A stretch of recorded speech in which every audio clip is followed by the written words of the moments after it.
Assalamualaikum warahmatullahi wabarakatuh.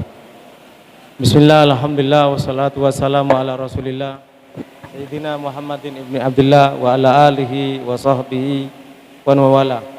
Subhanaka la ilma lana illa ma'lamtana innaka antal alimul hakim wa tub alaina innaka antat tawwabur rahim. Amma ba'du, para habaib, para undangan, para alumni Dalwa, demikian juga para ikhwan wa akhwat, para tolaba jadwal Hashimi yang dirahmati oleh Allah Subhanahu wa taala.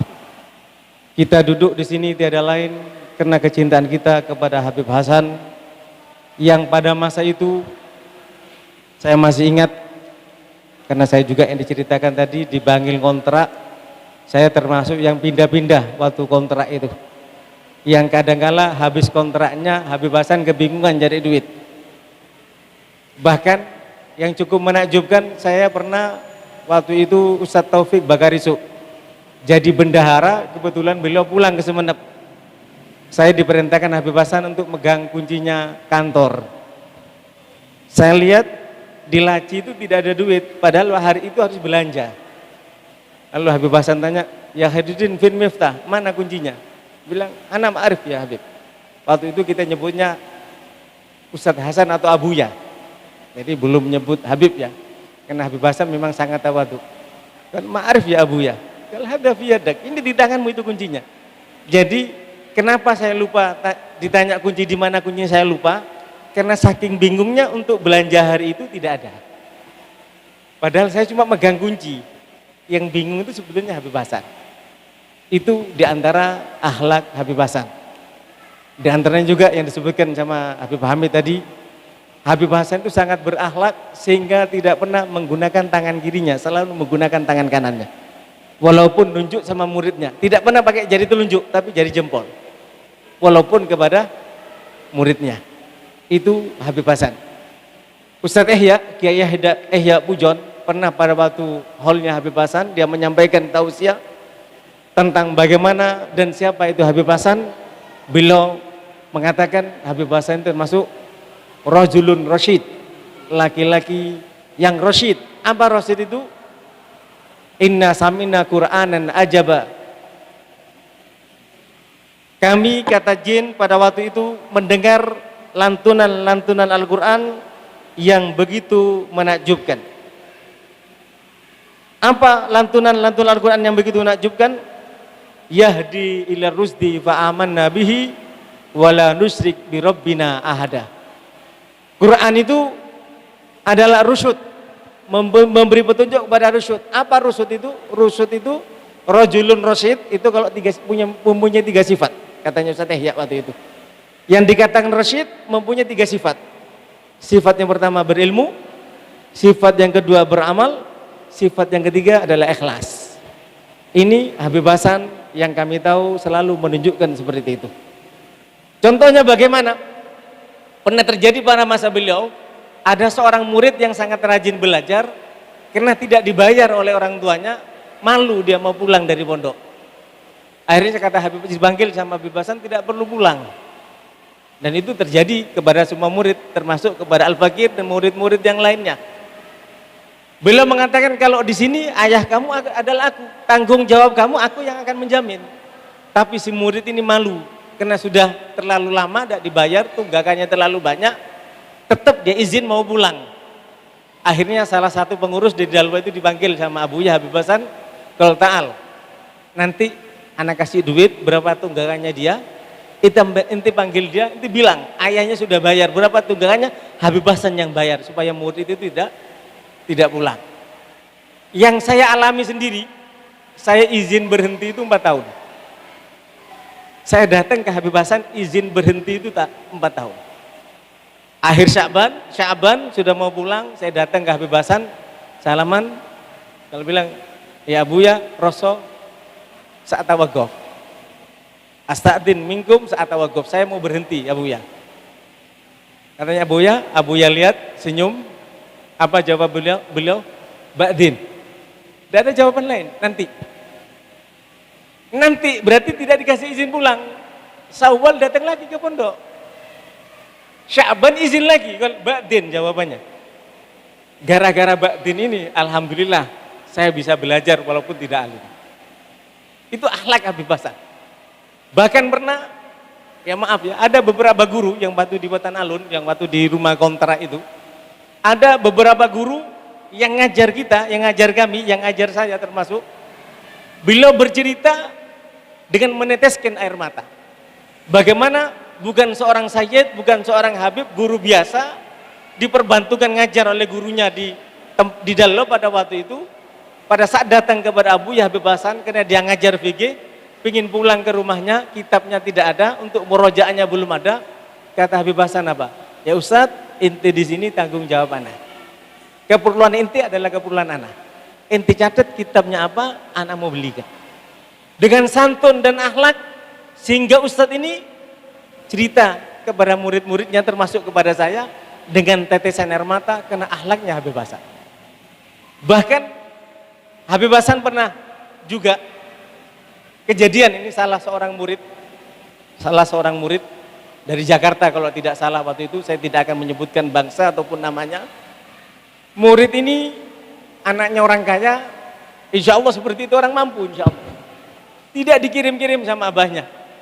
Tiap roso, tiap pamit untuk berhenti sama nasibnya seperti saya. Ba'din. Kalau sudah ba'din kita ini tidak bisa bantah. Jadi berkahnya ilmu itu kalau taat kepada guru. Ba'din.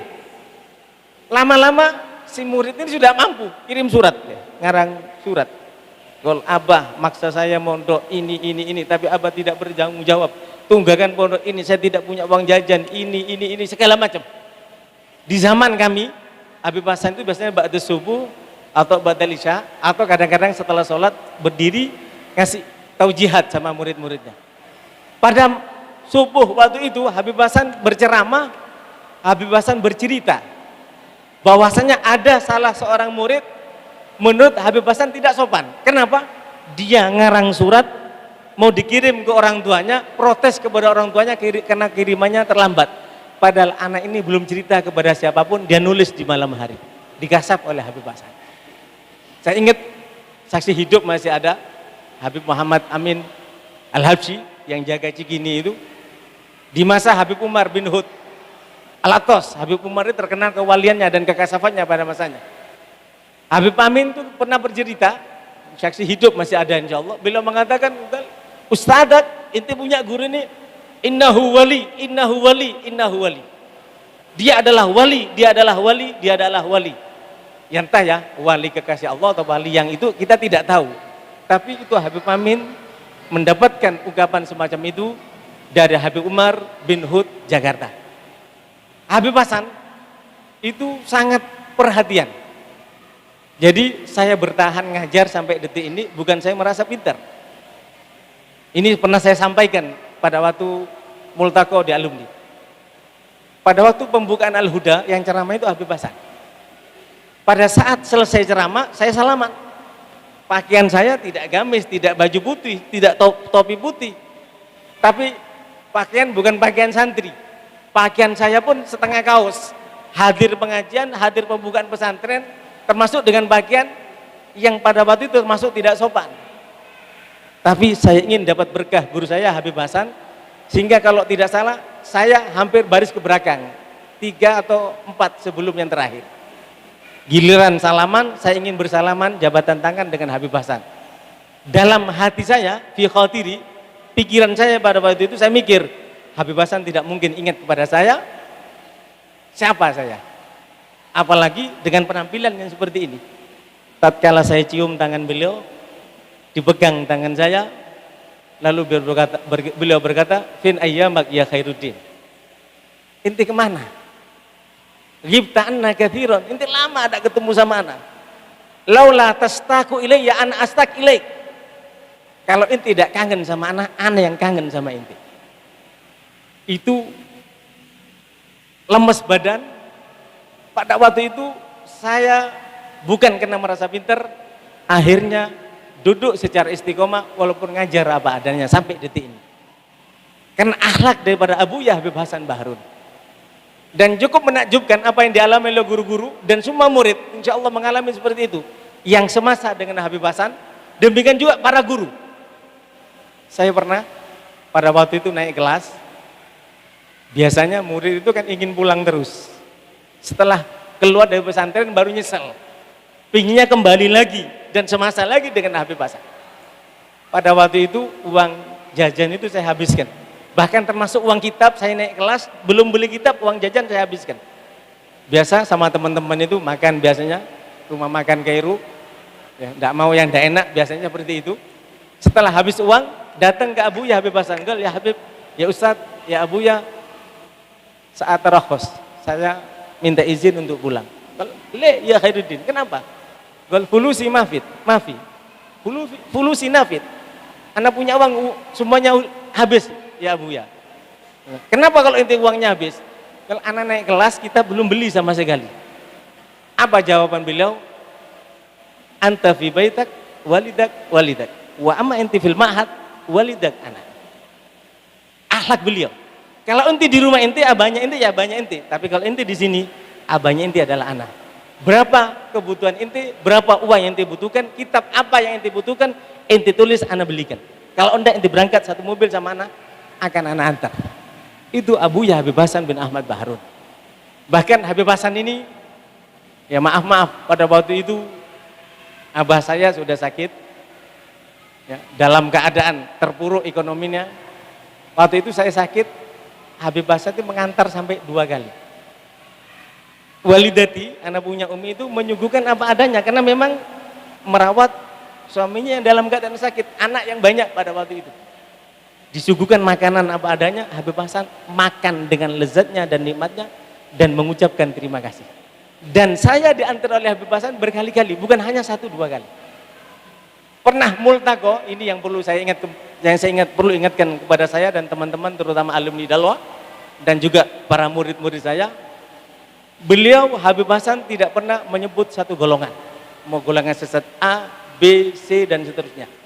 Tapi pada saat 1 tahun sebelum kewafatannya, beliau adakan multaqo pertama kali, beliau undang alumni-alumninya, dan beliau berkata, demi Allah, saya tidak ridho kalau salah seorang murid saya berakidahkan selain akidah Ahlussunnah wal Jamaah.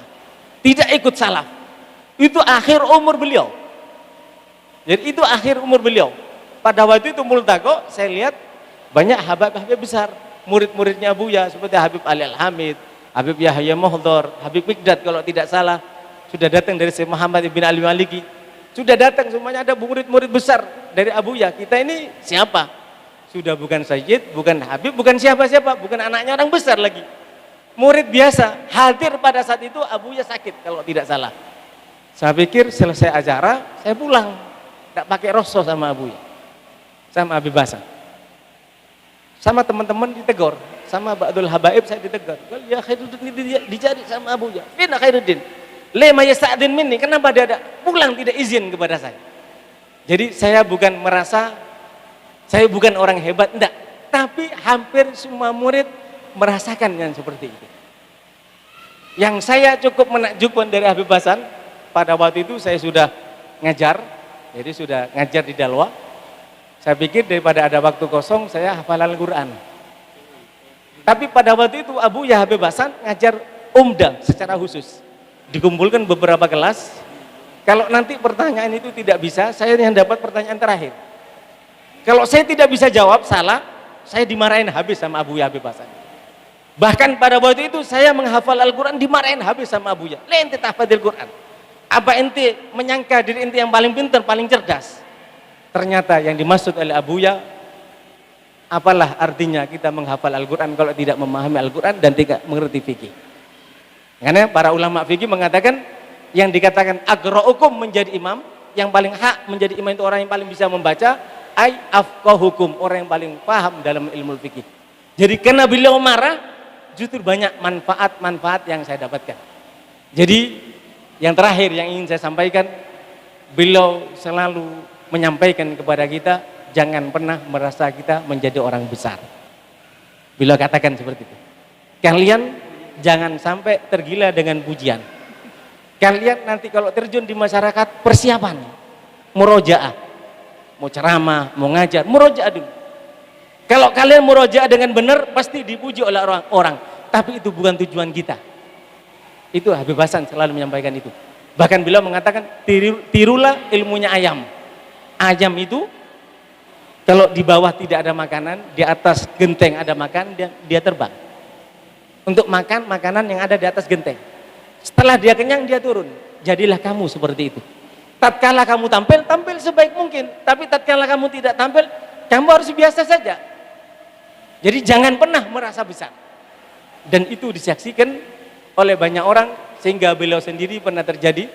Habib Hasan bin Ahmad Bahrun, ada tamu baik di kereta api atau datang ke rumahnya, mengatakan sebagaimana menagib para aulia, dibukakan pintu, ketemu dengan Habib Hasan, katanya saya mau ketemu dengan Habib Hasan. Dipersilakan masuk oleh Habib Hasan, ganti baju, duduk. Habib Hasan tanya, "Mana Habib Hasannya?" Katanya Habib Hasan, "Saya Habib Hasan." Itu akhlak beliau. Itu akhlak beliau. Dan beliau ini yang ingin saya sampaikan, mudah-mudahan kita bisa mencontoh apa yang dikatakan oleh Habib Ali Sahibil Maulid Al-Habsyi, muridnya Habib Bakar Al-Attas. Beliau mengatakan, "Innal awliya ma yanfa'ul ahya ma yanfa'u bihim illa ahla asrihim alladziina yahmiluna athqalahum wa masyaqahum." Sesungguhnya para wali itu tidak akan bisa memberi manfaat kepada yang hidup, kecuali sebagaimana biasanya para wali memberi manfaat kepada mereka. Tapi yang akan mendapatkan manfaat daripada wali ialah mereka yang mau menanggung beban para wali, seperti para Habib Hasan itu. Betapa banyak muridnya yang tidak bayar, tidak pernah diusir dari pesantren, kecuali melanggar syariat, itu yang diusir sama Habib Hasan. Dinasihati 1-2 kali, diingatkan, mungkin dengan cara yang santun, bahkan diharap anak itu bisa kembali kepada jalan yang benar. Itulah cara Habib Hasan.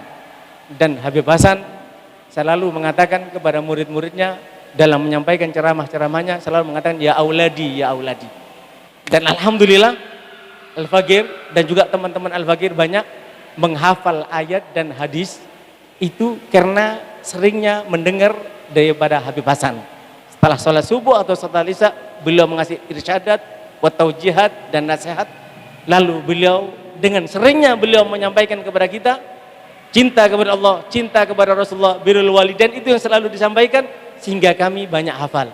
Yang diantaranya qala Abu ya Habib Hasan anil Hasan an Abil Hasan an Jaddil Hasan an Rasulillah sallallahu alaihi wasallam, inna ahsanal hasan huwa khuluqul hasan. Habib Hasan menyampaikan di depan kita para muridnya, beliau katakan dari Sayyidina Hasan, dari ayahnya Sayyidina Hasan, Sayyidina Ali, dari kakeknya Sayyidina Hasan yaitu Rasulullah sallallahu alaihi wasallam, sesungguhnya paling baiknya yang baik adalah akhlak yang baik. Mudah-mudahan kita mendapat percikan rahmat, percikan akhlak, asrar wan nafahat daripada Habib Hasan, sehingga kita digolongkan dalam kelompok Habib Hasan dan kelompok orang-orang yang bersama Habib Hasan minal auliya was salihin, sehingga dengan demikian kita bisa ikut dalam gerbong mereka dan masuk surga berkat syafaat dan rahmat mereka. Demikianlah yang dapat saya sampaikan. Terima kasih atas kehadirannya, terutama para alumni, demikian juga para undangan. Mudah-mudahan Allah yang membalasnya dengan balasan ada itisol antara kita dengan Habib Hasan dan para aulia dan para habaib yang lainnya, dan dengan demikian kita akan diwafatkan dalam keadaan husnul khatimah. Ya Allah biha ya Allah biha ya Allah biha ya Allah bismillah khatimah. Ya Allah biha ya Allah biha ya Allah biha ya Allah biha ya Allah bismillah khatimah. Bijahi tahar rasul jud rabbana bil qabul wa hab lana kullasul rabbi istajib amin rabbi fanfa'na bi barakatihim wahdinal husna bi hurmatihim wa amithna fi tariqatihim wa mu'afatin minal fidani wa mu'afatin minal fidani wal afa minkum wassalamu alaikum warahmatullahi wabarakatuh.